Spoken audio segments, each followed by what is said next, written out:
Kangaroo পরিচালনা করেছে জামাত, যুদ্ধাপরাধী জামাত। তারা এতদিন বলে এসেছে যে বাংলাদেশে বাক স্বাধীনতা নেই, সাংবাদিকেরা বাক স্বাধীনতা পাচ্ছেন না। তারা কি এখন বাক স্বাধীনতা পেয়েছে? স্বঘোষিতভাবে স্বীকার করেছে যে তারা ৭১-এর প্রতিশোধ নিচ্ছে। আমি স্বচক্ষে দেখে এসেছি মানুষ কত কষ্টে আছে, মানুষের লাশ কিভাবে যেখানে সেখানে পড়ে থাকছে, নদীতে ভেসে যাচ্ছে। জামাতকে বাংলাদেশ থেকে নিশ্চিতভাবে উচ্ছেদ করে তবেই বাংলাদেশের স্বাধীনতা প্রিয় জনগণ থামবে। কারণ মেয়েরা আজকে ঘর থেকে বেরোতে পারে না, মেয়েদের উপর অত্যাচার হচ্ছে।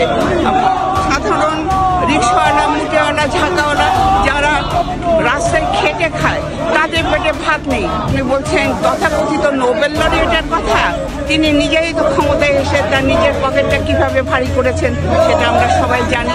শেখ হাসিনার বিরুদ্ধে ফাঁসির রায় দিয়েছে একটি ক্যাঙ্গারু কোর্ট, এবং এই ক্যাঙ্গারু কোর্ট পরিচালনা করেছে জামাত, যুদ্ধাপরাধী জামাত। এবং জামাত স্বঘোষিতভাবে স্বীকার করেছে যে তারা ৭১-এর প্রতিশোধ নিচ্ছে।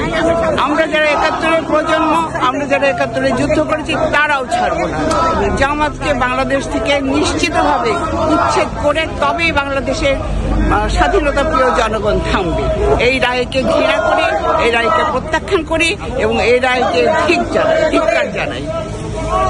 ধন্যবাদ শামীম চৌধুরী। আমরা আরো কিছু জানতে চাই যে বাংলাদেশকে বর্তমান বাংলাদেশে যে ইন্টারিম সরকার দেশ চালাচ্ছে তাতে বাংলাদেশের মানুষ কেমন আছে? বিশেষ করে আপনি যেহেতু বিবিসি সাংবাদিক ছিলেন, আমরা জানি বাংলাদেশে অনেক সাংবাদিক জেলে রয়েছেন, হত্যার শিকার হয়েছেন। এই সম্পর্কে আপনার বক্তব্য?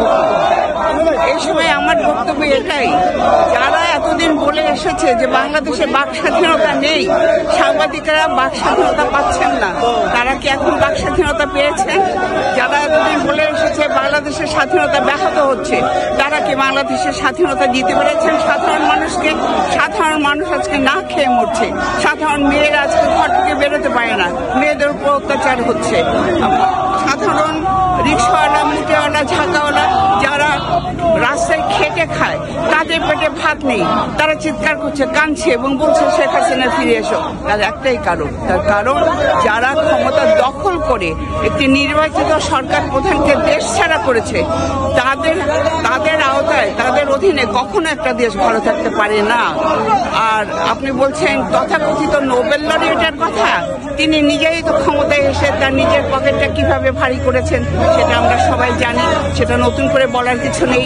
সেই জন্যই আমি বলছি বাংলাদেশের মানুষ প্রত্যাখ্যান করছে। আমি সবেমাত্র 2 সপ্তাহ হলো বাংলাদেশ থেকে ফিরে এসেছি, আমি স্বচক্ষে দেখে এসেছি মানুষ কত কষ্টে আছে, মানুষের লাশ কিভাবে যেখানে সেখানে পড়ে থাকছে, নদীতে ভেসে যাচ্ছে। আজকে হিসাব করে দেখেন তো, বাংলাদেশের যারা সাংবাদিকতায় যারা প্রধান, যাদেরকে গণ্য করা হয়, তারা কোথায় বাস করছেন? তারা প্রত্যেকে জেলে আছেন। তারা কেন জেলে আছেন সেই কথা জবাব দিন। আরো ভালো ভালো খবর দেখতে সাবস্ক্রাইব করুন বাংলা হান্টের ইউটিউব চ্যানেল। বাংলা হান্টের আরো খবর দেখতে নজর রাখুন। বাংলা খবর মানেই বাংলা হান্ট।